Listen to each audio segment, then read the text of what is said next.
In the world of automotive excellence, one name has stood the test of time, captivating hearts and minds with its breathtaking performance and unmistakable allure. Welcome to the realm of Ferrari, where speed, passion, and unparalleled engineering prowess converge. What lies beneath the sleek exterior of a Ferrari? What extraordinary power resides within those meticulously crafted cylinders? Prepare to be enthralled as we delve into the depths of the Ferrari engine, uncovering the secrets that have made it a symbol of automotive perfection.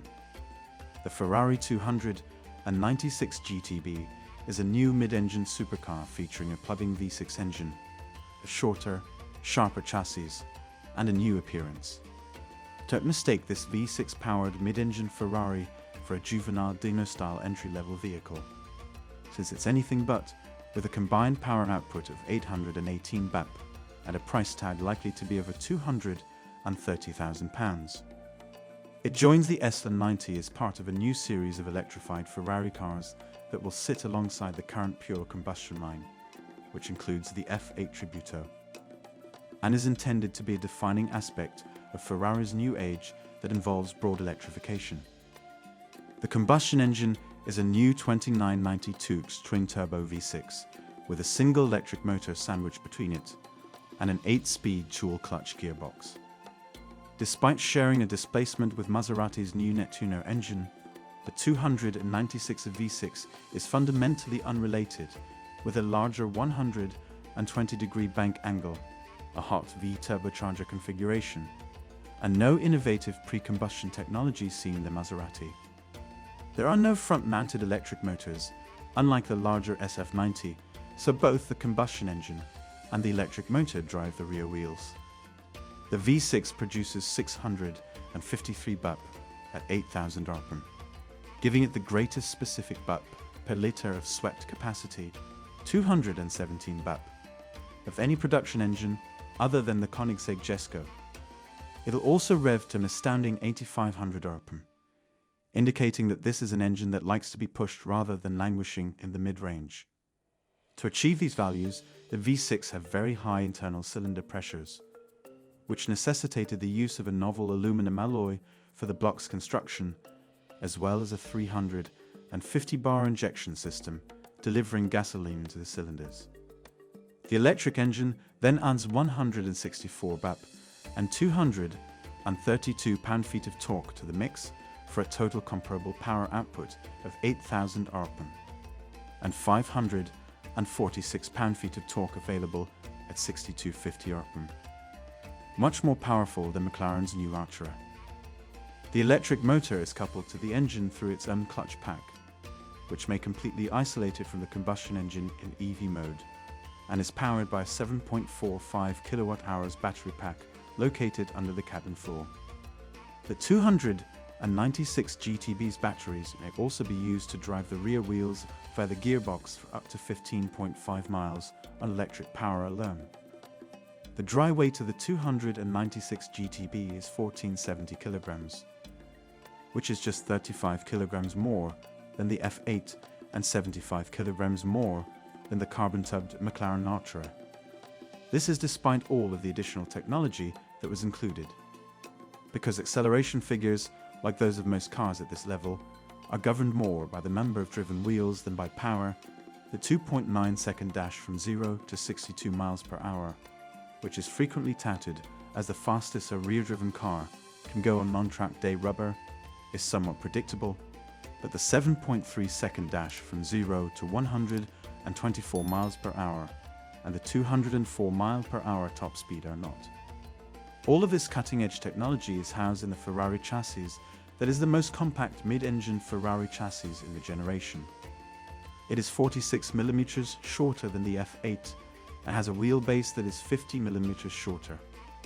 Its center of gravity is also 10 mm lower than that of the F8, which may be attributed, in part, to the fact that the combustion engine is located 50 mm lower in the chassis.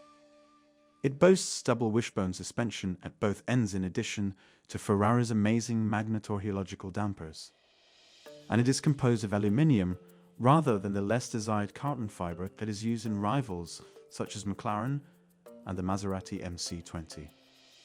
The design is similarly contemporary and modern, with tall buttresses and an expanded tail that take their cues from the well-known 250 LM. In addition to these components that are more clearly defined, the Ferrari 296 GTB introduces a whole host of new stylistic elements that are unique to the series production lineup of Ferrari automobiles, despite the fact that they have previously been seen in limited and one-off editions. The front screen has a theme that wraps around the whole vehicle, and it is combined with a low scuttle and a glass house that is rather deep. This thins down the side bodywork, which is otherwise usually free of intricate surfaces, with the exception of a single side intake. While physical aero components seem to be kept to a minimum, it does contain a number of active aero appendages, the most notable of which is a Ferrari-style active rear wing that lies buried behind the leading edge of the rear deck between the rear lights when not in use. When activated, the wing may generate up to 100 kilograms of downforce at 155 miles per hour, accounting for the bulk of the total 360 kilograms produced by the 296 GTB at that speed. The inside is very much like that of the S90, with a streamlined but interface-heavy layout that replaces the majority of controls with touch screens or touch-sensitive panels. The layout is identical to that of the S90. It should come as no surprise that there are just 2 seats available, given how compact the exterior is. Similar to the S90, the 296 GTB will have an Assetto Fiorano package available as an add-on purchase. This package will feature multimatic dampers, carbon fiber elements on the front bumper, back deck and interior, a composite rear screen, and Michelin Cup 2R tires. The dry weight is reduced by a total of 12 kilograms thanks to the kit, and further weight reduction of 7 kilograms is possible with an optional set of carbon fiber wheels that may be purchased separately. Beyond all of these facts and stats, the major objective of this automobile is to be one that is fun to drive rather than one that boasts of its sheer speed. This is undoubtedly the most fascinating part of this vehicle. It is not likely to be lacking in that department, as it will have over 8,800 horsepower combined and will weigh less than 1,500 kilograms when it is dry. However, as driver involvement in most modern cars comes at the expense of Instagram-friendly hype, there is plenty of reason to believe that the age of the V6 Ferrari could yet be its best when it finally arrives. As we come to an end, we would like to extend an invitation to keep in touch with us as we continue to investigate the wonders of the automotive world. We will continue to uncover the tales that get our hearts pounding and our imaginations soaring, and we will do it by moving from the racecourse to the road. Thank you for joining us on this remarkable odyssey into the realm of the Ferrari engine. Until we meet again, may the spirit of speed and passion guide your every journey.